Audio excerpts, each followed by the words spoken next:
হৃদয়ের গভীর কোন্দর থেকে, কলিজার মধ্য দিয়ে, মনের মণিকোঠা থেকে একবার যদি গভীর রাত্রে জেগে একবার যদি বলে আল্লাহ, আল্লাহ পাক 70 বার সাড়া দিয়ে জিজ্ঞেস করেন, বান্দা কি চাও বলো, আমি হাজির।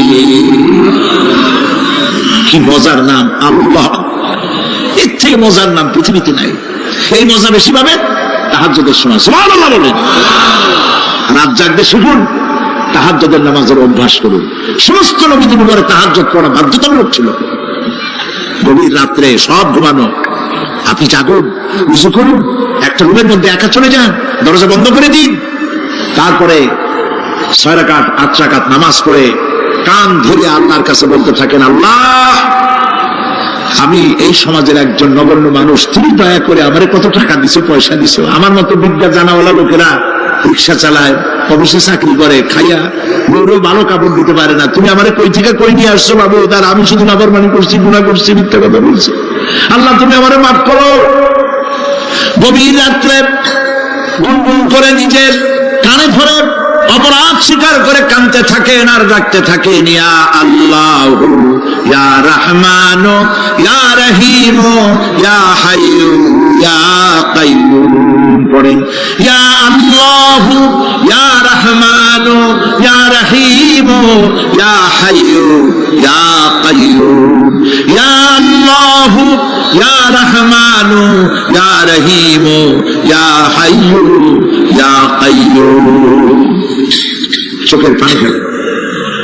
নবীজি বলেছেন, আল্লাহর ভয়েতে গুনাহ করেছিল সেই লজ্জা করে, আল্লাহর ভয়েতে, জাহান্নামের ভয়েতে মানুষ যখন কান্দে, চোখের পানি নাকের অর্ধেক আসতে না আসতে আল্লাহ পাক তারে মাফ করে দিয়েছে। আল্লাহ পাক, মা, বাচ্চা যদি কান্দে মা সইতে পারে বলেন? মায়ের চাইতে আল্লাহর মহব্বত কম না বেশি? মহব্বতকে আল্লাহ পাক 100 ভাগ করেছেন, 1 ভাগ সারা বিশ্বের মাঝে ছড়িয়ে দিয়েছেন, আর 99 ভাগ আল্লাহ তার নিজের মধ্যে রাখছেন। 1টা ভাগ ছেড়ে দিলেন পৃথিবীতে, সেই ভাগের থেকে যেটুকু মুরগি পেল, মুরগি তার বাচ্চা ঠেকাবার জন্য চিলের সাথে লড়াই করে, শিয়ালের সাথে লড়াই করে, গরু হাতির সাথে লড়াই করে, মানুষ তার সন্তানকে বাঁচাবার জন্য জীবনটাও দিয়ে দেয়।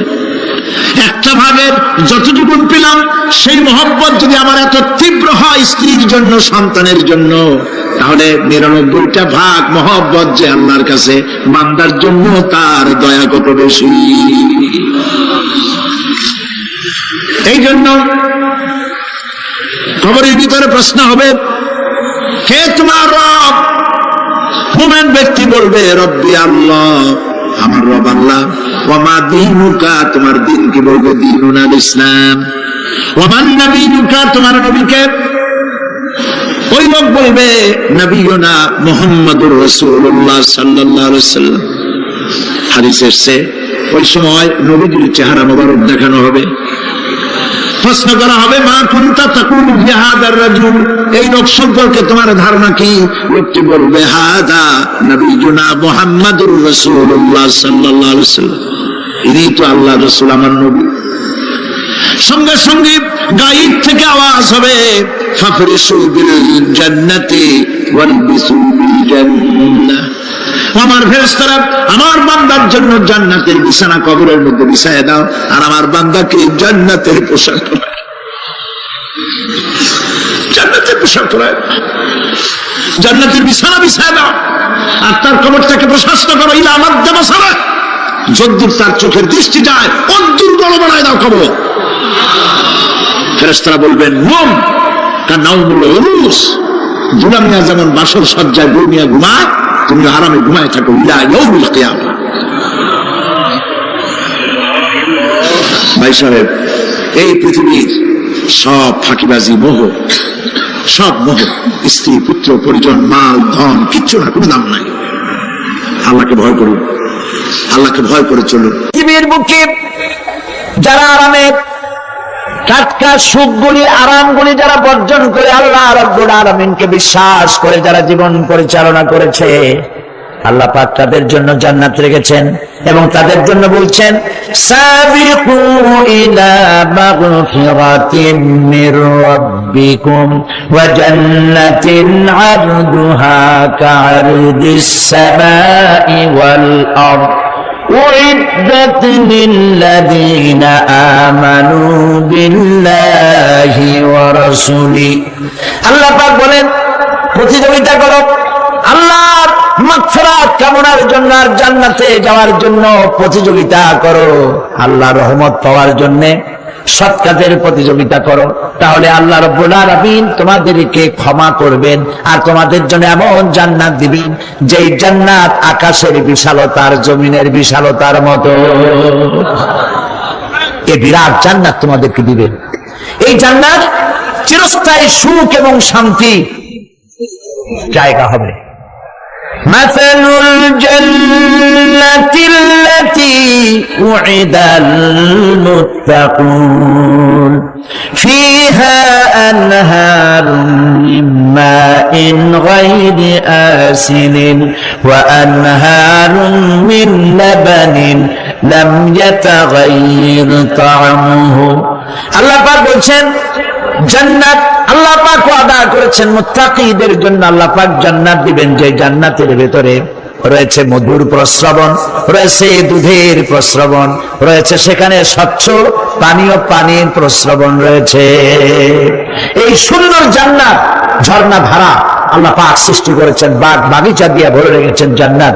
সেই জান্নাত হবে এয়ার কন্ডিশন, রৌদ্রের তাপ হবে না সেখানে, রৌদ্রের খরতাপ হবে না সেখানে, ঠান্ডার প্রচন্ডতা থাকবে না। কিরকম হবে জায়গাটা? আল্লাহ পাক বলছেন মুত্তাকিনা আলাল আরাইকি লা ইয়ারাউনা ফিহা শামসান ওয়ালা জামহারিরা ওয়া দানিয়াতান আলাইহিম যিলালুহা ওয়া যুল্লিলাত কুতুফুহা তাযলিলা। আল্লাহ পাক এমন জান্নাত রেখেছেন, সেই আল্লাহ পাক সেই জান্নাতের ভিতরে জান্নাতীরা ঠেস লাগায়া মুখোমুখি অবস্থায় তারা সেখানে বসবে, আর জান্নাতীদের মনের মধ্যে কোনো দুঃখ থাকবে না, পেরেশানি থাকবে না। পৃথিবীতে মানুষের দুঃখ থাকে, পেরেশানি থাকে, সেখানে কোনো দুঃখ আর পেরেশানি থাকবে না। সেই জায়গাটা হবে শীতাতপ নিয়ন্ত্রিত, না শীত না গরম, চির বসন্ত বিরাজ করবে। জান্নাতীরা সেখানে থাকবে। এই সুন্দর জান্নাত আল্লাহ পাক রেখেছেন মুত্তাকীদের জন্য। সুবহানাল্লাহ। কাফেরদের জন্য জান্নাত হয়েছে, জাহান্নাম হবে চিরকাল। খালিদিনা ফিহা আবাদান, চিরকাল কাফেরেরা জাহান্নামে থাকবে। সর্বশেষ যে ব্যক্তি জাহান্নাম থেকে মুক্তি লাভ করবে তাকে আল্লাহ পাক বলবেন, ফেরেশতাদেরকে বলবেন, আমার ফেরেশতারা আমার এই বান্দাকে জান্নাত এবং জাহান্নামের মাঝখানে রেখে দাও। জান্নাত এবং জাহান্নামের মাঝখানে লোকটি যখন থাকার জায়গা পাবে সে জান্নাতের দিকে তাকায়া দেখবে আর কাঁদতে থাকবে। আল্লাহ পাক জিজ্ঞেস করবেন, বান্দারে যুগের পর যুগ ধরে জাহান্নামে কেঁদেছো, আমি রব্বুল আলামিন জাহান্নাম মাফ করে দিয়া জান্নাত জাহান্নামের মাঝখানে রেখে দিয়েছি, আযাব থেকে তো বেঁচে গেছো, এখন কাঁদো কেন? লোকটি বলবে, রব্বুল আলামিন কান্দি এই কারণে, জাহান্নাম থেকে মাফ করেছো, তোমার শুকরিয়া আদায় করি। জান্নাত তো আমার কপালে নাই, কিসমতে নাই, কিন্তু জান্নাত আমি এখান থেকে দেখতে পাচ্ছি। জান্নাতের সুঘ্রাণ আমার নাকে আসতেছে, কপালে নাই যাওয়ার। আমি কাঁদি এই জন্য, তুমি যদি মেহেরবানি করে আমাকে জান্নাতের দরজার কাছে একটু দাঁড় করায় দিতা, প্রাণ ভরে তোমার জান্নাতের দৃশ্যটা একটু দেখতাম। আল্লাহ পাক তার আরজি পূরণ করবেন, বলবেন যাও, ফেরেশতাদের বলবেন এর জান্নাতের দরজার কাছে দাঁড় করায় দাও। জান্নাতের দরজার কাছে দাঁড়িয়ে লোকটি আবার কান্না শুরু করবেন। আল্লাহ পাক প্রশ্ন করবেন, এবার কান্দ কেন? লোকটি বলবে, রব্বুল আলামিন কান্দি এই কারণে, জান্নাতের এই দরজায় দাঁড়ায়া জান্নাতের অফুরন্ত নিয়ামত কিছুই ভালো করে দেখা যায় না, শুধু অল্প জায়গা দেখি। যদি তুমি আমারে দয়া করে জান্নাতের মাঝখানে দাঁড় করায় দিতা, চতুর্দিকে তাকায়া তাকায়া দেখা করিডারে ঠান্ডা বানাইতাম, তবে আমি ওয়াদা করি জান্নাতের কোন নাজ নেয়ামত, কোন ফল আমি খাবো না, ধরবো না, ছুঁইব না। একটুখানি মেহেরবানি করে মাঝখানে দাঁড় করায় দাও, জানলারে ঠান্ডা করি। আল্লাহ রাব্বুল আলামিন ফেরেশতাদের বলবেন, আমার এই বান্দারে জান্নাতের মাঝখানে দাঁড় করাইয়া দে। আল্লাহর নবী বলেন, জান্নাতের মাঝখানে দাঁড়িয়ে লোকটি আগের চাইতে আরো জোরে চিৎকার মেরে কাঁদতে থাকবে। আল্লাহ পাক বলবেন, বান্দারে কি হলো তোর? দরজার কাছে আসতে চাইছিলে, আইনা দিলাম। এবার মাঝখানে আসতে চাইছো, তাও এনে দিয়েছি। আবার কান্দো কেন? লোকটি বলবে, রব্বুল আলামিন, এবার কান্দি এই জন্যে তুমি যখন দয়া করে একটিবার জান্নাতের মাঝখানে এনে আমাকে দাঁড় করায় দিয়েছো। তুমি রহমান রহিম, গফুরুর রহিম, এই জান্নাত থেকে আবার আর বাইর করে দিও না। আল্লাহ রাব্বুল আলামিন বলবেন, ও আমার বান্দারে, আমার এই জান্নাত তোর খুব পছন্দ হয়েছে নাকি? লোকটি বলবে, রব্বুল আলামিন, কলিজা ঠান্ডা হয়ে গেছে, ভাবতেও পারি নাই জান্নাত এত সুন্দর। আল্লাহ পাক বলবেন, বান্দারে, এরকম একটি নয়, দুইটা নয়, তোর জন্য আমি 10টা জান্নাত এরকম রিজার্ভ করে রাখছি। সুবহানাল্লাহ। আল্লাহ পাককে ভয় করে পৃথিবীর সমস্ত পাপ থেকে যারা নিজেকে রক্ষা করবে, আল্লাহ তাদের জন্য এই জান্নাত রেখে দিয়েছেন। সুবহানাল্লাহ।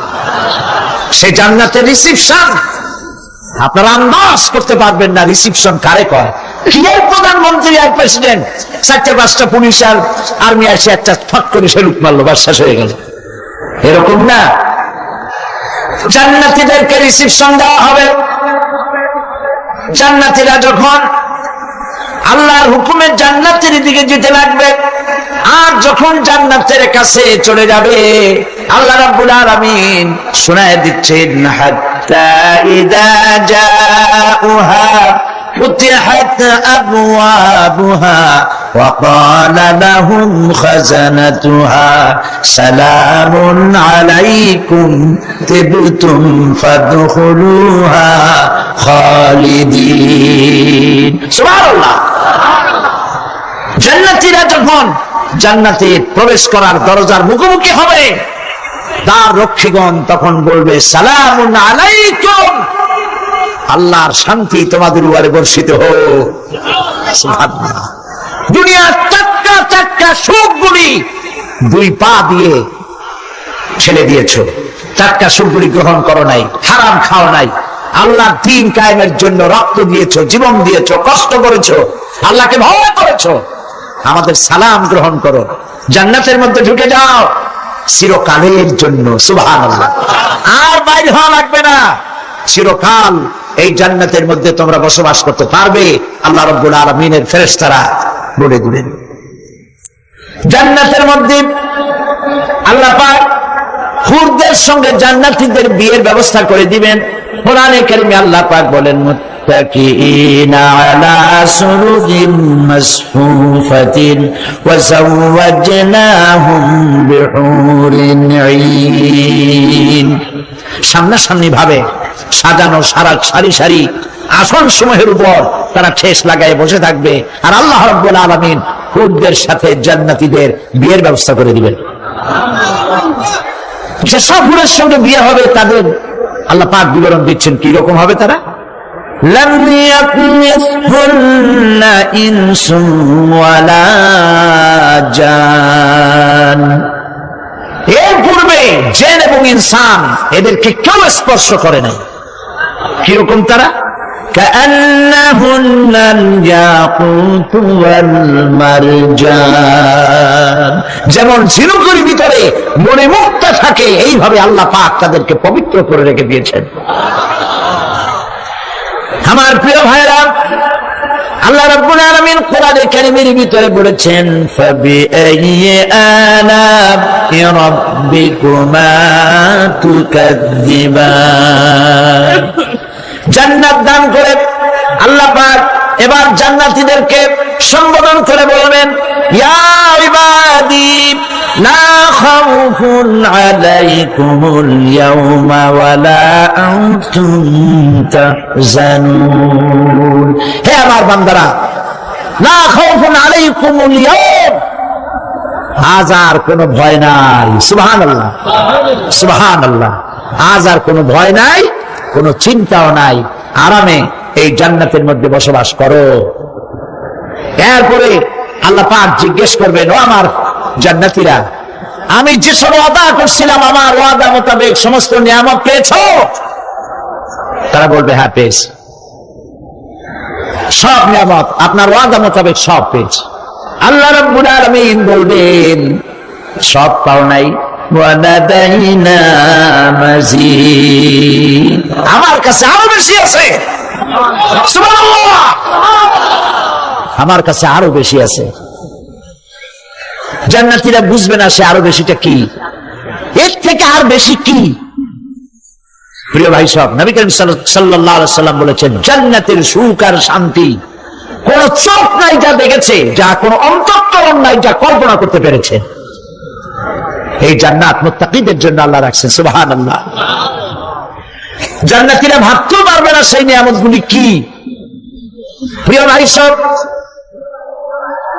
সেই মুহূর্তে আল্লাহর নবী মুহাম্মদুর রাসূলুল্লাহ সাল্লাল্লাহু আলাইহি ওয়াসাল্লাম বলবেন, রব্বুল আলামিন, আমার উম্মতেরা জান্নাতীরা বুঝতে পারে নাই আপনার কাছে কি নিয়ামত আরো বেশি আছে।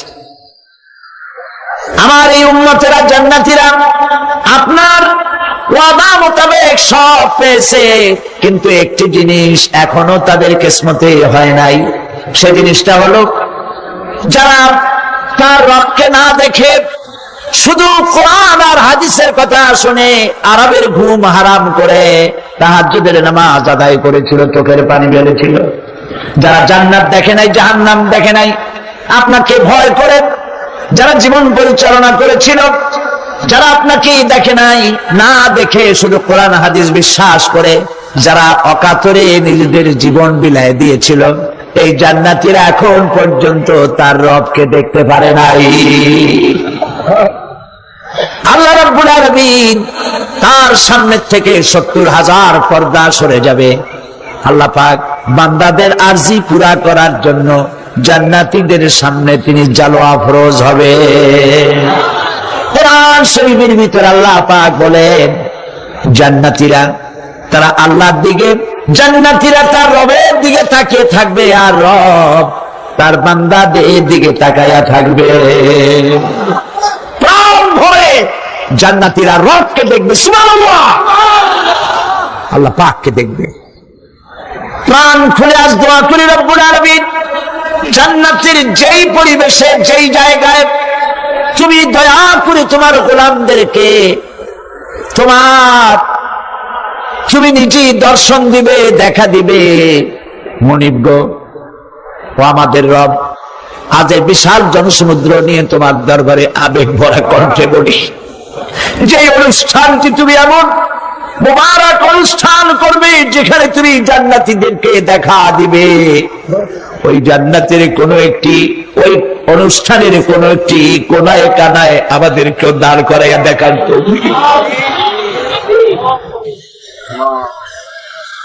প্রিয় ভাই সব, আল্লাহ রাব্বুল আলামিন মানুষের সামনে এত সব নিয়ামত রেখেছেন, এই জান্নাত দান করবেন।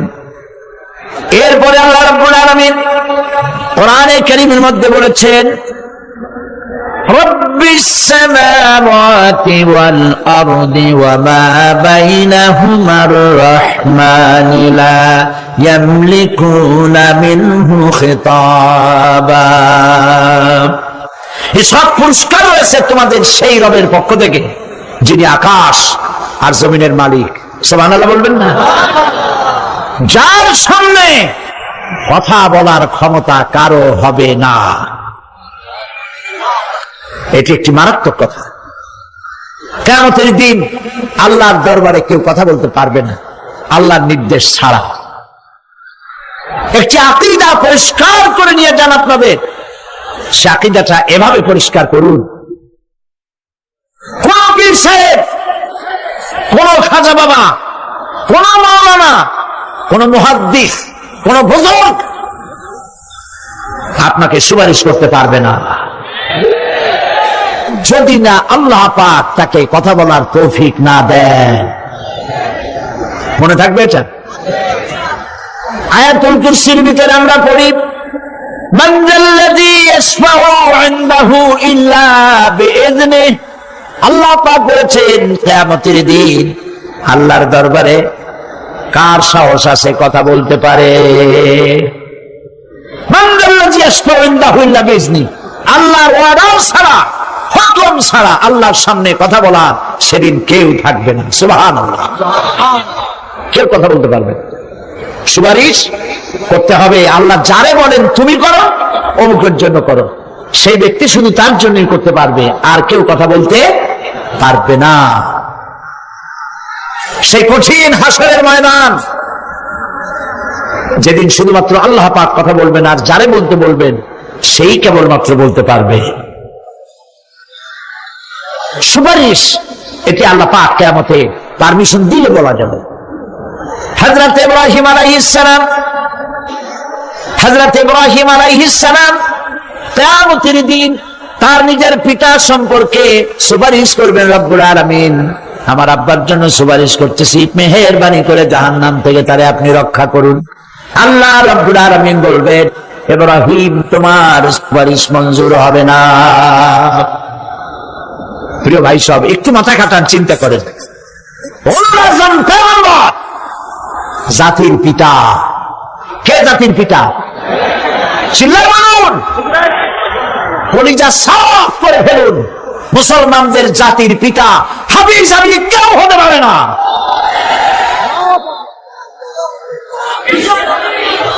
মিল্লাতা আবিকুম ইব্রাহিম। ইব্রাহিম আলাইহিস সালাম এই মিল্লাতের পিতা। সুবহানাল্লাহ। হযরত ইব্রাহিম আলাইহিস সালাম কিয়ামতের দিন বলবেন, আল্লাহ আমার আব্বার জন্য সুপারিশ করছি। আল্লাহ পাক বলবেন মঞ্জুর হবে না। আসর তোমার পিতা হতে পারে, কিন্তু আমার খলিলকে আগুনে ঢালার জন্য নমরুদকে সে সহযোগিতা করেছে, আমি তোমার পিতাকে ক্ষমা করব না। নবী করিম সাল্লাল্লাহু আলাইহি সাল্লামকে সাহাবায়ে কেরাম জিজ্ঞেস করেছেন, হে রাসূল আপনার আব্বা এবং আম্মার অবস্থা কি হবে? নবী করিম সাল্লাল্লাহু আলাইহি সাল্লাম কেঁদে ফেলেছেন, সাফ করেছেন, আমি তাদের কোনো উপকারে আসবো না। আল্লাহু আকবার। আপনি মনে করছেন নাকি যে ইয়া নবী সালাম আলাইকা বলি অমনি নবী সুপারিশ পাবেন? এত সহজ। কতগুলো রসগোল্লা খাইলেন আর বড় একটা মিছিল করলেন আর অমনি চলে যাবেন? পৃথিবীর সব মানুষ, সাহাবায়ে কেরাম বাদ দেন, পৃথিবীর সমস্ত মানুষ একত্রিত হয়ে আবু তালেব রাসূলুল্লাহকে যে ভালোবেসেছেন, ওর 1000 ভাগের 1 ভাগও সারা দুনিয়ার মানুষ রাসূলুল্লাহকে ভালোবাসতে পারবে? পারবে? নিজের ছেলে আলীকে, আলী রাদিয়াল্লাহু তাআলা আনহুকে আলাদা বিছানায় শোয়াইয়া, ছোট্ট মানুষ হযরত আলী আলাদা জায়গায় রাখিয়া মুহাম্মদুর রাসূলুল্লাহ সাল্লাল্লাহু আলাইহি সাল্লাম এতিম মানুষ তারে কলিজার সাথে বুকের মধ্যে আশ্রয় করে দিয়ে আগলে রেখেছেন বুক পরে। সেই আবু তালেব মৃত্যুর সময় নবী করিম সাল্লাল্লাহু আলাইহি সাল্লাম বলেছিলেন, চাচা একটি বার আমার কানে তাওহীদের কালেমা শোনায় দেন। আবু তালেব তার কিসমতে ছিল না কালেমা। মরে যাওয়ার পর একজন সাহাবী বলেছিলেন, ইয়া রাসূলুল্লাহ মৃত্যুর সময় আবু তালেবের মুখ আমি নড়তে দেখেছি, তিনি কালেমা পড়েছেন সম্ভবত। রাসূলুল্লাহ সাফ বলেছেন আমি শুনি নাই। এত ভালোবাসার পরও হাদিস শরীফে এসেছে আবু তালেব জাহান্নামে যাবে। কোথায় যাবে? জাহান্নামে। সবচাইতে কম আযাব হবে কার? আবু তালেবের। কম আযাবটা কি? হাদিস শরীফে এসেছে কম আযাব হলো জাহান্নামের আগুন দিয়ে এক জোড়া জুতা তৈরি করে আবু তালেবের পায়ে পরিয়ে দেওয়া হবে। সেই জাহান্নামের আগুনের তৈরি করা জুতার তাপে আবু তালেবের মাথার ঘিলুগুলো টকবক করে বউ পড়তে লাগবে। এত ভালোবেসে যদি কিয়ামতের উপায় না হয়, আপনি ইয়া নবী সালাম আলাইকা, ইয়া রাসূল সালাম আলাইকা আর কতগুলো জিলাপি খাইলেন, বড় একটা মিছিল করলেন, প্রিয় ভাই সব, এইসব বেদাত ছাড়ুন, এগুলো সুস্পষ্ট বিদাত। রাসূলুল্লাহকে ভালোবাসবেন, সাহাবীরা যেভাবে ভালোবেসেছেন ওইভাবে ভালোবাসবেন। আল্লাহ রাব্বুল আলামিন বলেন, যালিকাল ইয়াউমুল হক ফামান শাআ আত্তাখাযা ইলা রাব্বিহি মাআবা। এই দিনটি অবশ্যই আসবে, সেদিনটি নিশ্চিতভাবে আসবে। আর এখন যার ইচ্ছা সে তার রবের দিকে অগ্রসর হোক। ইন্না আনজারনাকুম আযাবান করিবান ইয়াওমা ইয়ানজুরুল মার'উ মা কদ্দামাত ইয়াদাহু ওয়া ইয়াকুলুল কাফিরু ইয়া লাইতানি কুনতু তুরাবা। ইন্না আনজারনাকুম আযাবান করিবা, খুব নিকটবর্তী একটি আযাব সম্পর্কে আমি তোমাদেরকে সতর্ক করে দিলাম। কে বলতেছেন? আল্লাহ পাক। লক্ষ্য করুন আল্লাহ কি বলছেন, খুব নিকটবর্তী একটি কঠিন শাস্তি, আযাব অর্থাৎ কিয়ামত, এ সম্পর্কে আমি তোমাদেরকে সতর্ক করে দিলাম। ইয়াওমা ইয়ানজুরুল মার'উ মা কদ্দামাত ইয়াদাহু, সেদিন প্রত্যেকটি লোক যা সে পাঠিয়ে দিয়েছিল এখানে, অর্থাৎ যা করেছিল সেগুলি সে দেখতে পাবে। আর তখন ওয়ায়াকুলুল কাফিরু ইয়া লাইতানি কুনতু তুরাবা। সেই কিয়ামতের ময়দানে অবস্থা দেখে কাফেররা বলবে, আহারে মানুষ না হইয়া যদি মাটি হইয়া যেতাম, যদি মাটি হতাম, যদি মানুষ না হয়ে না জন্মতাম, আজ এই হাসরের ময়দানে এইখানে এই বিচারের মুখোমুখি হতাম না, মাটি হইলে বরং অনেক ভালো হতো। এই পৃথিবীতে আমরা এসেছি, চলে যাব, যাওয়ার আগে এই কোরআন একটি বিশাল জনগোষ্ঠী এমন বানাতে চেয়েছে যে জনগোষ্ঠী এই কোরআন দিয়ে একটি বিশাল সমাজ গড়বে, রাষ্ট্র গড়বে, এমন রাষ্ট্র গড়বে যে রাষ্ট্রে দুঃখ থাকবে না, অশান্তি থাকবে না, যেখানে সুখ থাকবে, সমৃদ্ধি থাকবে, আর কিয়ামতের দিন আল্লাহর জান্নাতে তারা চলে যাবে। তেমন একটি সমাজকে আমরা চাই। সবাই বলেন সেরকম একটি সমাজকে আমরা চাই। প্রিয় ভাই সব, কিয়ামতের দিন আমরা যেতে চাই জান্নাতে। কোথায় যেতে চাই বলেন? জোরে বলেন। এই জান্নাতে যাওয়ার জন্য, এই জান্নাতে যাওয়ার জন্য দুইটা কাজ করতে হবে। কয়টা কাজ? আল্লাহ রাব্বুল আলামিন বলেন, ফামান কানা ইয়ারজু লিকাআ রাব্বিহি ফালইআমাল আমালান সালিহান ওয়া লা ইউশরিক বিইবাদাতি রাব্বিহি আহাদা। আল্লাহ পাক বলেন, যে বাজারা আমার সঙ্গে দেখা করতে চায় কিয়ামতে, দুইটা কাজ করা লাগবে। বলেন কয়টা কাজ? একটা হলো নেক আমল। কি আমল বলেন? নেক আমল। নেক আমল কারে বলে? নেক আমল করতে হলে আবার দুইটা শর্ত লাগে। এক নম্বরে কাজটা করতে হবে আল্লাহরে খুশি করার জন্য। কারে খুশি করার জন্য? একটা মাদ্রাসা বানাইছি যাতে লোকেরা বলে যে বড় একটা মাদ্রাসা বানাইছে, এই জন্য মাদ্রাসা বানাবেন, মসজিদ বানাবেন, হসপিটাল বানাবেন, যা কিছু করেন নিয়ত হবে আল্লাহকে খুশি করা। নিয়ত হবে কারে খুশি করা? আল্লাহ পাককে খুশি করা। এই হলো নেক আমলের প্রথম শর্ত। কাজ হবে আল্লাহকে খুশি করার জন্য। দুই নম্বরে কাজটি হতে হবে সুন্নতে নববী সাল্লাল্লাহু আলাইহি ওয়াসাল্লামের উপরে। হযরতে হাজরা প্রশ্ন করলেন, ইব্রাহিম, পানি নাই, খাবার নাই, মানুষ নাই, ঘর নাই, বাড়ি নাই, মরুভূমির ভিতরে আমাকে আমার বাচ্চারে ফেলে রেখে যাচ্ছ কেন? কোনো জবাব নাই। দুইবার তিনবার প্রশ্ন করলেন। এরপরে তিনি আবার প্রশ্ন করলেন, বললেন, ইব্রাহিম, এটা কি আল্লাহর হুকুম নাকি? হযরত ইব্রাহিম আলাইহিস সালাম নিজের কলিজার টুকরা সন্তান আর বিবিকে রেখে যেতেছেন ভারাক্রান্ত মন নিয়ে। তিনি আকাশের দিকে আঙ্গুল উঁচু করে দেখালেন। হযরত হাজরা বুঝলেন তিনি তো আল্লাহর পয়গম্বর, আমার কোন অপরাধে এভাবে ফেলে যাওয়ার কথা নয়। তিনি বুঝলেন এটা আল্লাহর হুকুম। হযরতে হাজরা বললেন, ইব্রাহিম রে, নিশ্চিন্ত মনে বাড়ি ফিরে যাও। আমার মনে কোনো চিন্তা নাই, কোনো পেরেশানি আর এখন নাই। আল্লাহর হুকুমে যদি আমাকে মরুভূমির ভিতরে ফেলে যেয়ে থাকো, তাহলে আমি ওই আল্লাহর প্রতি এতটা ভরসা রাখি যে এই মরুভূমির ভিতরে জল পানি শূন্য খাদ্য শূন্য জায়গায় আমি আমার বাচ্চাকে আল্লাহ রব্বুল আলামিন না খাওয়াইয়া মারবেন না। দ্বিতীয় পরীক্ষায় পাশ করি। 3 নম্বরে পরীক্ষা হলো সন্তান বড় হয়ে গেছে, বুদ্ধি হয়েছে, দৌড়াতে পারে। আল্লাহ রাব্বুল আলামিন হুকুম করলেন ছেলেকে জবাহ করো। কত বড় আগুনের পরীক্ষা!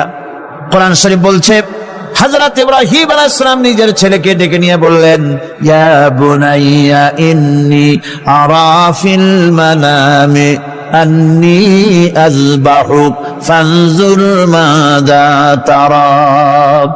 হে আমার কলিজার টুকরা সন্তান, আমি স্বপ্নে দেখেছি যেন আমি তোমাকে জবাহ করতেছি, তোমার রায় কি, তোমার মত কি, আমারে শোনাও।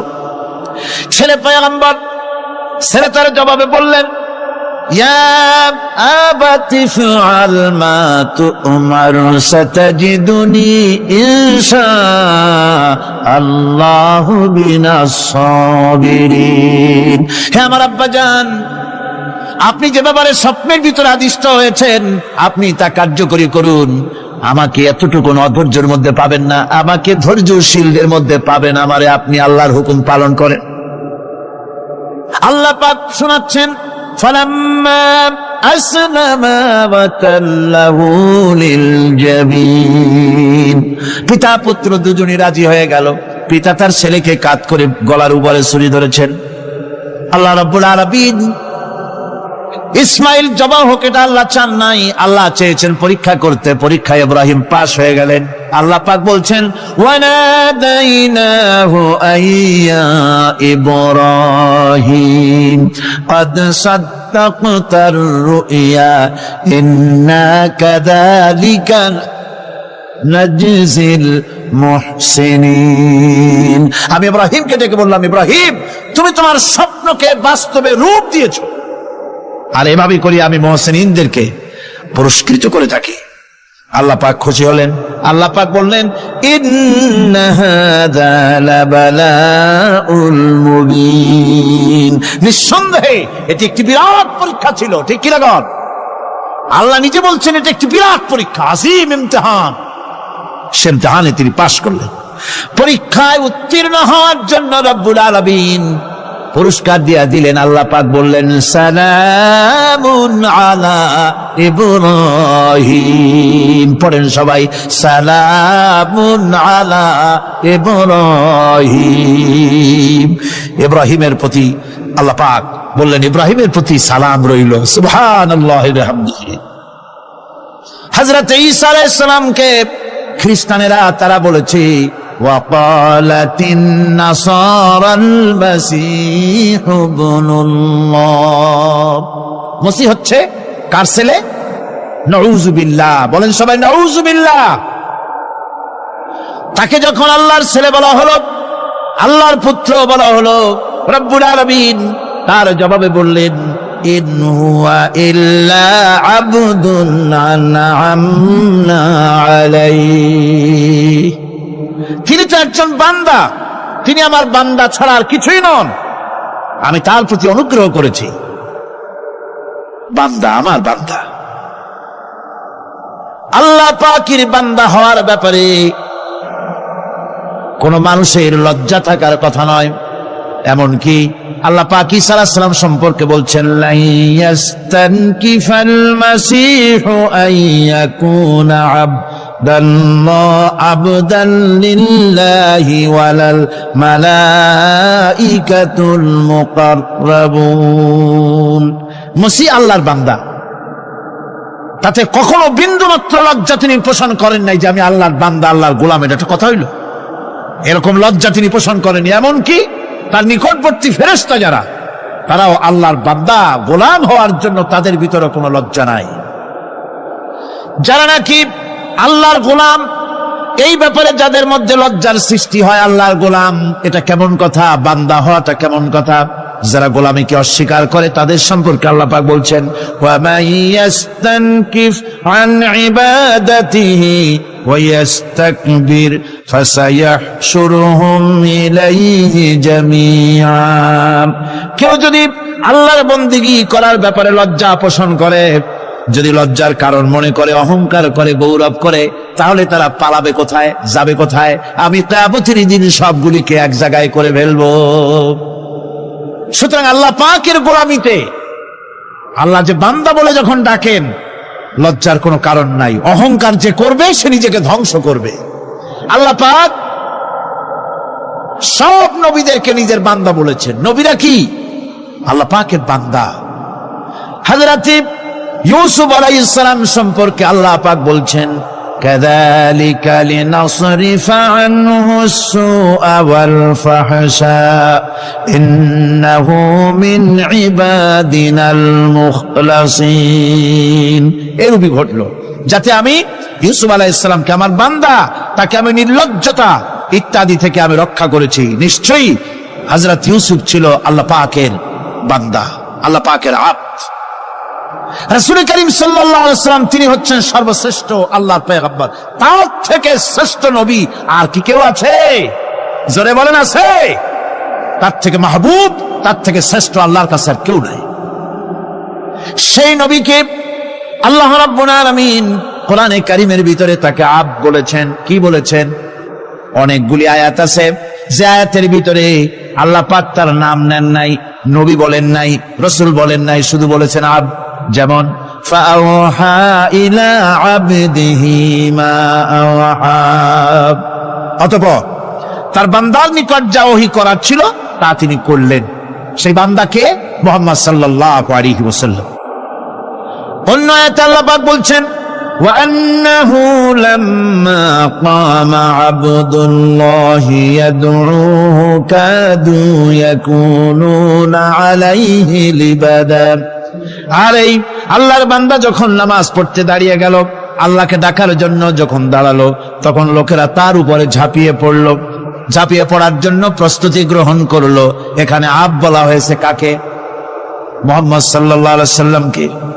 এভাবে করে অন্য এক আয়াতে আল্লাহ পাক তার হাবিবকে আব বলছেন, বান্দা বলতেছেন, ইন কুনতুম ফি রাইবিম মিম্মা নাযালনা আলা আবদিনা। আমার বান্দার উপরে যে কিতাব নাজিল করেছি তাতে যদি তোমাদের কোনো সন্দেহ হয়, এই যে আমার বান্দার উপরে, ওই বান্দাকে বলেন সবাই, মুহাম্মদ রাসূলুল্লাহ সাল্লাল্লাহু আলাইহি ওয়াসাল্লাম। অন্য আয়াতে বলা হচ্ছে, تبارك الذي نزل الفرقان على عبده ليكون للعالمين نذيرا। অতীব বরকতপূর্ণ সেই মহান সত্তা যিনি তার বান্দার উপরে ফুরকান নাজিল করেছেন। কে সেই বান্দা? মুহাম্মদ সাল্লাল্লাহু আলাইহি ওয়াসাল্লাম। মেরাজের ঘটনা বলতে গিয়ে আল্লাহ রাব্বুল আলামিন বলতেছেন, সুবহানাল্লাযী আসরা বিআবদিহি লাইলাম মিনাল মাসজিদিল হারামি ইলাল মাসজিদিল আকসা। পবিত্র সেই মহান সত্তা যিনি তার বান্দাকে ইসরা করিয়েছেন। কে সেই বান্দা? মুহাম্মদ রাসূলুল্লাহ সাল্লাল্লাহু আলাইহি ওয়াসাল্লাম। সুতরাং আবদিয়াত, ইবাদত, গোলামি, এটা হচ্ছে মানুষের জীবনের সবচেয়ে বড় মর্যাদাকর খেতাব। আল্লাহর পক্ষ থেকে আল্লাহর বান্দা হওয়া। গোলামি পরিপূর্ণ রূপে হবে কেবলমাত্র আল্লাহ পাকের। এই গোলামির জন্যই আল্লাহ পাক আমাদেরকে সৃষ্টি করেছেন, অন্য কোনো কাজে আমাদেরকে সৃষ্টি করেন নাই। সেই জন্য আমাদেরকে গোলামি করতে হবে, আনুগত্য করতে হবে কেবলমাত্র কার বলুন তো? এই গোলামি যদি সঠিকভাবে করি, যদি বান্দারা যারা আল্লাহ পাকের বান্দা বলে, গোলাম বলে নিজেদেরকে দাবি করে, যদি সঠিকভাবে ইবাদতটা করা যায়, তাহলে আল্লাহ তাদের জন্য কি ওয়াদা করেছেন শুনুন। দুনিয়ায় তাদেরকে আল্লাহ পুরস্কার দেবেন, আখিরাতেও দেবেন। এটা বন্ধ করে, দুনিয়া এবং আখিরাতে আল্লাহ পুরস্কার দেবেন। সে পুরস্কারটা কি? দুনিয়ার পুরস্কারটা আগে শোনেন। আল্লাহ পাক বলেন, যারা আমার ইবাদত করবে তাদের ব্যাপারে আমার ওয়াদা শোনো।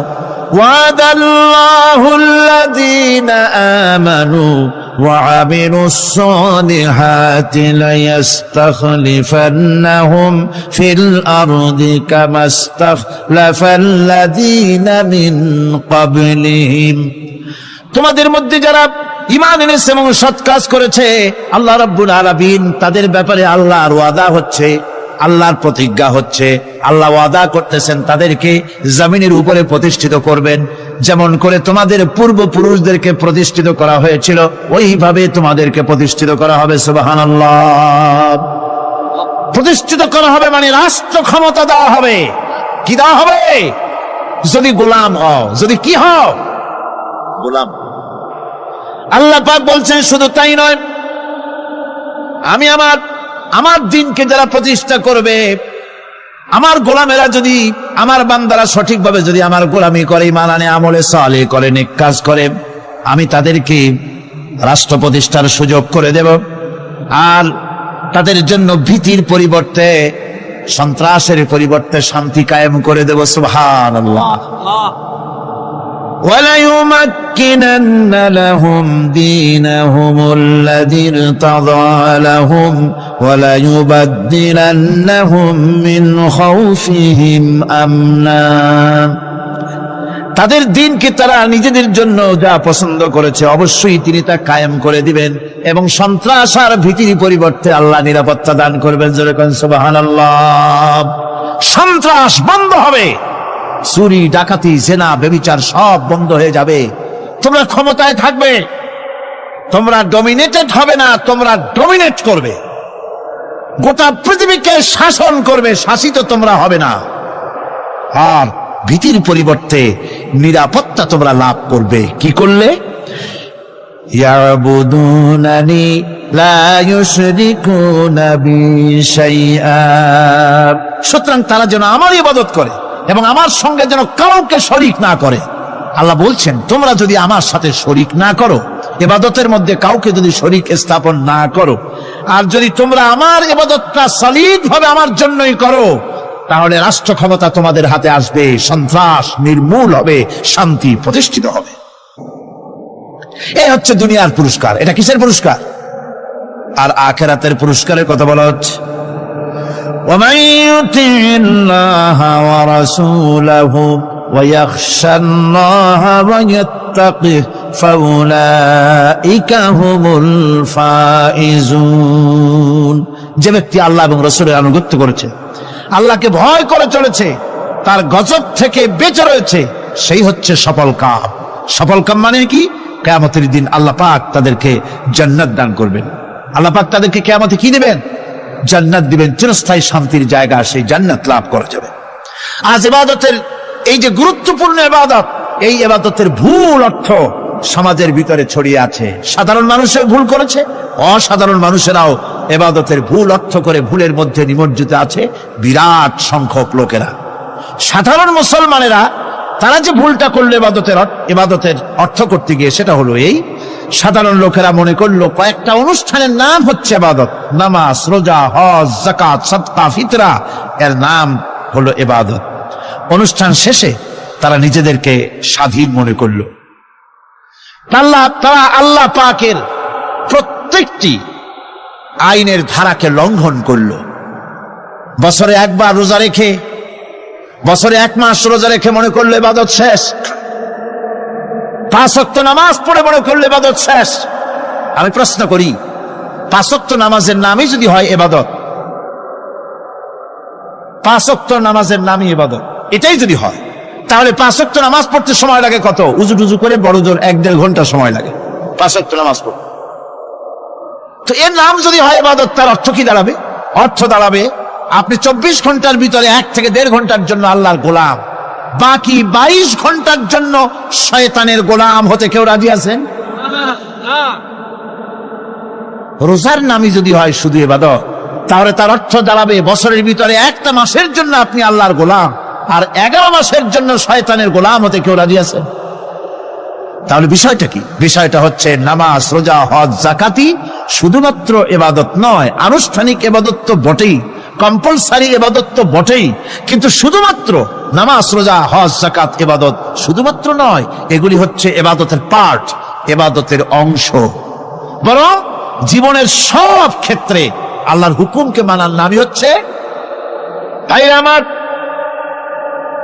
একদিকে নামাজ রোজা করছে, অন্যদিকে আল্লাহর আইনের প্রতিটি ধারাকে লঙ্ঘন করে চলছে, মিথ্যা ওয়াদা করে, মিথ্যা কথা বলে, সুদ খায়, ঘুষ খায়, জেনা করে, এরপরে অন্যের হক নষ্ট করে, প্রতিবেশীর হক নষ্ট করে, হারাম মাল খায়, হকদারের হক নষ্ট করে, প্রতিবেশীর হক নষ্ট করে, জিন্দা মুর্দা মানুষকে নিজের জন্য শক্তিধর বলে মনে করে, এক টুকরা রুটির জন্য অথবা এক ফোঁটা, এক ঘটি পানির জন্য কাফেরের কাছে হাত পেতে দাঁড়ায় থাকে। এই যদি অবস্থা হয়, এটাই যদি হয় ঈমান, আর এটার নামে যদি হেফাজত হয়, তাহলে এই পৃথিবীর মুসলমানের আজ লাঞ্ছিত কেন? আল্লাহর ওয়াদা কি মিথ্যা? নাউযুবিল্লাহি মিন যালিক। আমাদের ইবাদত যদি ঠিক হয়, যদি সত্যিকারের ইবাদত যদি আমরা করে থাকি, তাহলে ক্ষমতায় ইমানদারেরা নাই কেন? বিশ্ব জুড়ে মুসলমানেরা লাঞ্ছিত কেন?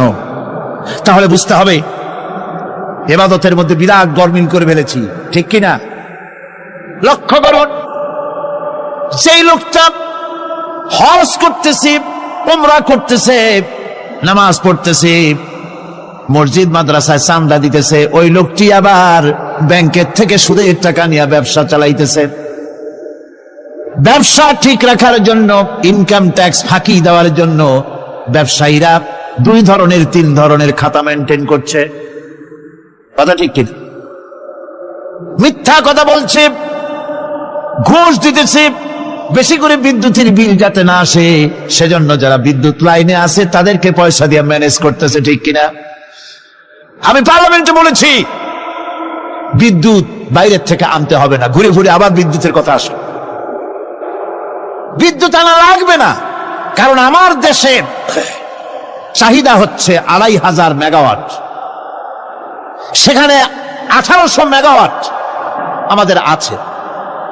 আরেকদিকে 4টা বিদ্যুৎ প্রকল্প বন্ধ হয়ে আছে। ওই 4টি বন্ধ হওয়া প্রকল্প যদি চালু করা যায়, তাহলে 2900 মেগাওয়াট বিদ্যুৎ উৎপাদিত হতে পারে বলে বিশেষজ্ঞরা বলেছে। তাহলে আমাদের উদ্বৃত্ত 400 মেগাওয়াট থেকে যাবে। এইটাকে বাইরের থেকে আনার কোনো দরকার নাই। বিদ্যুতের অপচয় বন্ধ করুন, বিদ্যুতের চুরি বন্ধ করেন। মিল কল কারখানা যাদের আছে, লক্ষ লক্ষ টাকা বিদ্যুৎ বিল হয়, কিন্তু লাইনম্যানদের সঙ্গে ম্যানেজ করে গভর্নমেন্টকে ফাঁকি দেওয়া হচ্ছে, ঠিক কিরকম? তোমার নামাজের দাম কি? তোমার হজের 4 পয়সা দাম নাই। তুমি রাষ্ট্রকে ফাঁকি দিয়েছ, তুমি জনগণকে ফাঁকি দিয়েছ, তুমি দেশের শত্রু। টেলিফোনের বিল 1000 হাজার টাকা, লাখ টাকার বেশি বিল হয়, লাইনম্যানের সঙ্গে ম্যানেজ করে 500, 700, 2000 টাকা দিয়ে সারিয়ে দেয়, ঠিক কিনা?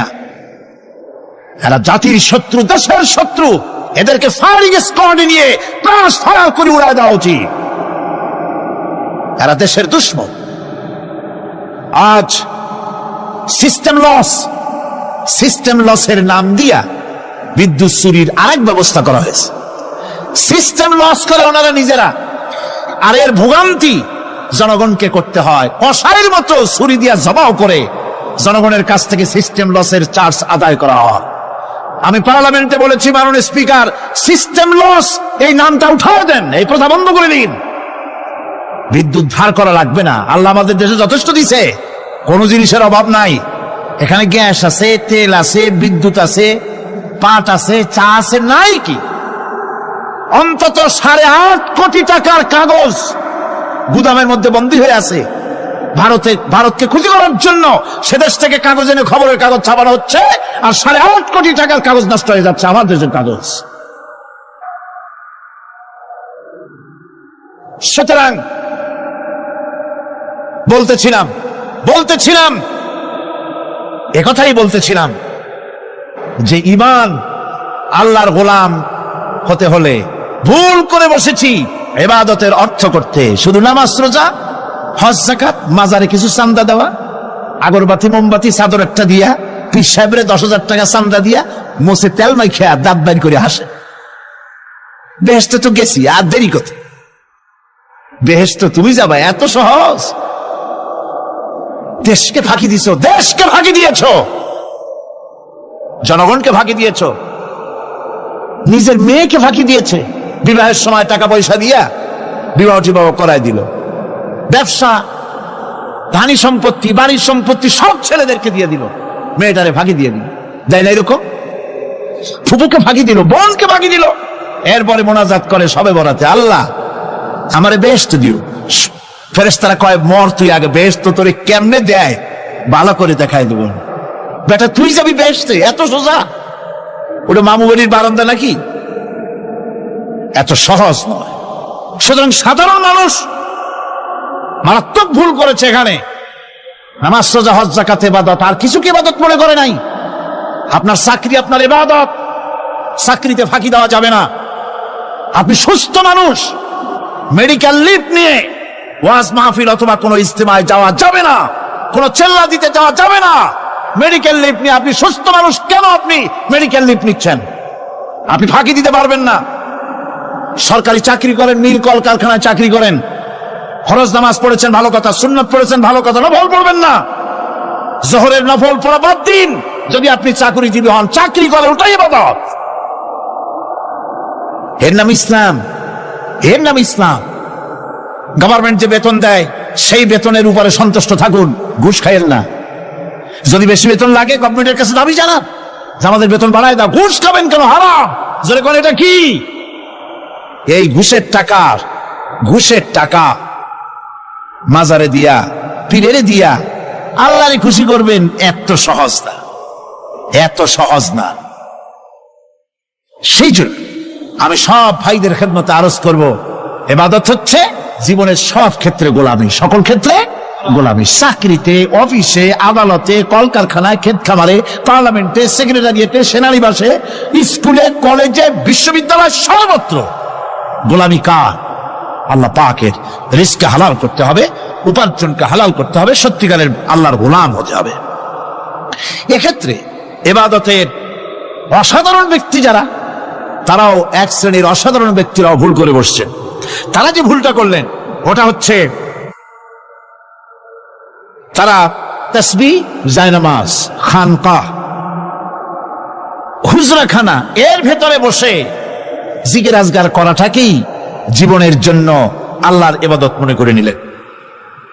আল্লাহর বান্দারা যখন অনাচার ব্যভিচারে লিপ্ত, আল্লাহর আইনের পরিবর্তে যখন মানুষের তৈরি করা আইন চলছে, চেচনিয়া, বসনিয়া যখন মানুষদেরকে জবাও করা হচ্ছে, বসনিয়ার মুসলমান সন্তানদেরকে যখন জবাও করা হয়, কাশ্মীরের স্বাধীনতাকামী মুসলমানদের অধিকার হরণের জন্য তাদের উপরে যখন বন্য হায়নার মতো, পশুর মতো যখন ভারতীয় শত্রু সৈন্যরা যখন হামলা চালায়, সোমালিয়ার মানুষগুলি যখন না খেয়ে তাদের হাড়, পাঁজরার হাড়গুলি যখন বেরিয়ে যায়, তখনও যদি আপনি খানকার ভেতরে থেকে তসবিহ পড়েন আর তাহাজ্জুদের নামাজ পড়ে কপালে দাগ লাগান, এই অন্যায়ের বিরুদ্ধে যদি সোচ্চার না হন, আপনার এই তসবির কোনো দাম নাই। আপনাকে সোচ্চার হতে হবে, আপনাকে অন্যায়ের বিরুদ্ধে খাড়া হতে হবে। একদিকে তাহাজ্জুদের নামাজ তো পড়বেনই, জিকির তো করবেনই, কোন সন্দেহ নাই। আর একদিকে সিংহের মতো অন্যায়ের বিরুদ্ধে গর্জে উঠতে হবে। তাতে যদি প্রয়োজন হয় মুজাদ্দিদ আল ফেসানির মতো কারারুদ্ধ হন না কেন, সেটাই কিসমত, সেটাই তাকদীর। হক কথা বলতে হবে। এই জন্য আমার বারবার মনে পড়ে, আজকের এক শ্রেণীর লোক আমাদের দেশে এক শ্রেণীর লোক বাইরের থেকেও আসে, বিদেশ থেকেও আসে, নামের আগে আওলাদে রসুল লাগান। ফেদায়ে রসুল, মুজাহিদে মিল্লাত, আওলাদে রসুল। আজিব, তুমি আওলাদে রসুল? আওলাদে রসুল যদি হবে, তাহলে তুমি যে দেশের মানুষ, সেই দেশে মুসলমানদের যখন জবাও করা হয়, পার্লামেন্টে কথা বলে বেরিয়ে আসো না কেন? তোমার জেল হয় না কেন? কংগ্রেসের সেন্ট্রাল বডির সদস্য হয়ে আওলাদ রাসূল লাগাইয়া বাংলাদেশের রাজনীতিতে নাক গলাতে দেওয়া হবে না। এরা কংগ্রেসের পাঁচটা গোলাম, এদেরকে চিনতে হবে, যারা আমার দেশে এসে মুসলমানদের মধ্যে বিভেদ সৃষ্টি করতে চায়। আমার মুসলমান ভাইয়েরা, সুতরাং আজকে আমাদেরকে বুঝতে হবে নামের আগের 14 হাত লম্বা বিশেষণ দেখে ভুললে চলবে না। কথা মনে থাকবে, এরা কংগ্রেসের গোলাম। বাবরি মসজিদ যখন ভেঙে ফেলা হলো, তখন তো কোন আওলাদের রাসূলের নাম তো শুনি নেই। তখন তো নামটা শুনছি ওই বুখারী বেটার, বাপের বেটা ইমাম বুখারী। তিনি বলেছেন, আমি ভারতের দিল্লির জুমা মসজিদের ইমাম শুধু নই, আমি ভারতের 18 কোটি মুসলমানের ইমাম। বাবরি মসজিদকে গড়ে দিতে হবে। কোরআন শরীফের বিরুদ্ধে যখন কলকাতা হাইকোর্টে কেস করা হয়েছিল কোরআনকে ব্যান করার জন্য, সেদিন তো কোনো আওলাদ রাসূলের নাম শুনি নাই। সেদিন তো ওই বুখারী বেটাই বলেছেন, ভারতের হাইকোর্ট থেকে কোন জাজ, কোন বিচারক যদি কোরআন শরীফ ব্যান করা হলে বলে এই কথাটি উচ্চারণ করে, তাহলে আমি তাকে পায়ের তলে পাড়িয়ে ধরে বাম হাত দিয়ে তার জিহ্বাটা টেনে ছেড়ে ফেলে দেব।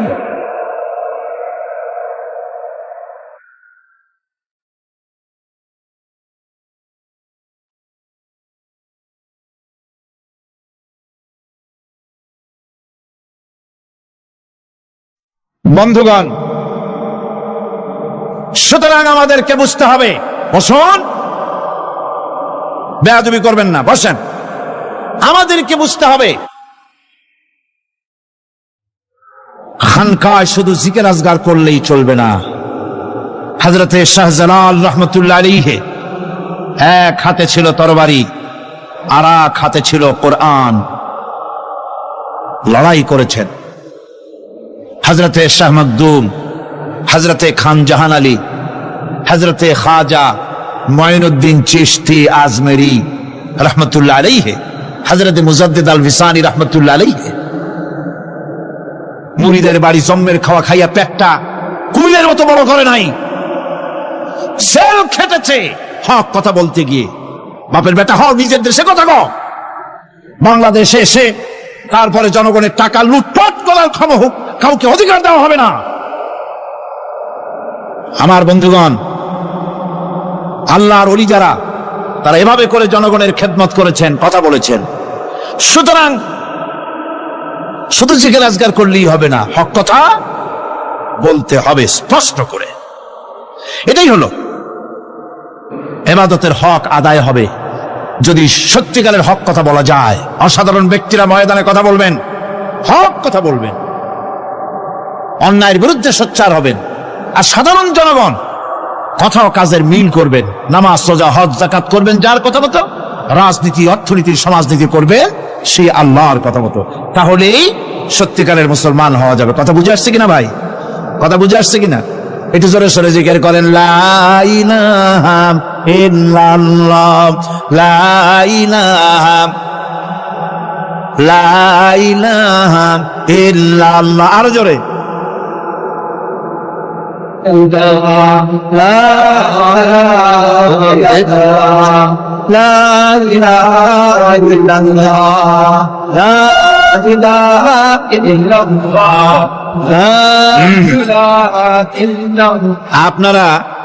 আপনারা যদি মাথা উঠাইয়া দেখতে থাকেন তো কি দেখবেন? মানুষের মাথা আর টুপি ছাড়া তো কিছুই দেখা যাবে না।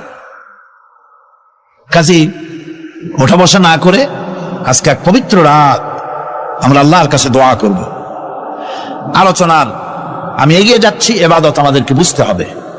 ইবাদত যদি না বুঝি তাহলে মুসলমান বলে দাবি করারও কোনো মূল্য নাই। মানব জন্ম বৃথা। কারণ হচ্ছে আল্লাহ রাব্বুল আলামিন বলেছেন, মা খালাকতুল জিন্না ওয়াল ইনসা ইল্লা লিয়াবুদুন। মানুষ আর জিন জাতিকে আমি সৃষ্টি করেছি আমার গোলামির জন্য। কার গোলামি? ওই গোলামির পূর্ণাঙ্গ নমুনা যদি জানতে চাই, পূর্ণাঙ্গ নমুনা দৃষ্টান্ত লাগবে। কাকে অনুসরণ করব? পূর্ণাঙ্গ ইবাদতের আল্লাহর গোলামির পূর্ণাঙ্গ নমুনার জন্য কোরআনে কারিমে দৃষ্টান্ত সেট করা হয়েছে। হযরত ইব্রাহিম আলাইহিস সালামের আল্লাহ পাক বলেন, ইয ক্বালা লাহু রাব্বুহু আসলিম ক্বালা আসলামতু লিরাব্বিল আলামিন। তার অবস্থা এই ছিল। কার? ইব্রাহিম আলাইহিস সালাম। তার অবস্থা এই ছিল। যে তার রব যখন তাকে বললেন আনুগত্যের মস্তককে অবনত করে দাও, তিনি বললেন আমি আমার বিশ্বপালকের সামনে মাথাটা নত করে দিলাম। সুবহানাল্লাহ, কোন শব্দ ছাড়াই মাথা নিচু করে দিলাম। এই পন্থায়, তিনি যে পন্থাটা অবলম্বন করেছিলেন, এই পন্থায় চলার জন্য তার সন্তানদেরকেও তিনি হুকুম করেছিলেন। ووصى بها إبراهيم ببنيه ويعقوب يا بني إن الله اصطفى لكم الدين فلا تموتن إلا وأنتم مسلمون। ইয়াকুব এবং ইব্রাহিম আলাইহিস সালাম তার সন্তানদেরকে এই উপদেশ দিয়েছিলেন যে তিনি বলেছিলেন, হে আমার সন্তানেরা, আল্লাহ ছাড়া তোমাদের জন্য আল্লাহ পাক এই দ্বীনকে মনোনীত করেছেন। আল্লাহ পাকের আনুগত্য করবে, তার দ্বীনের প্রতি সারেন্ডার করবে। আর খবরদার মুসলমান না হয়ে যেন তোমরা মরে যেও না। মৃত্যু মুসলমান অবস্থায় থাকবে, অর্থাৎ মৃত্যু পর্যন্ত থাকবে কি অবস্থায়?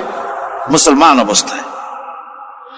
أم كنتم شهداء إذ حضر يعقوب الموت إذ قال لبنيه ما تعبدون من بعدي।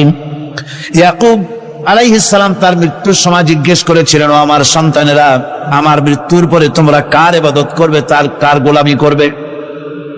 তারা জবাব দিলেন, قالوا نعبد إلهك وإله آبائك إبراهيم وإسماعيل وإسحاق إلها واحدا ونحن له مسلمون।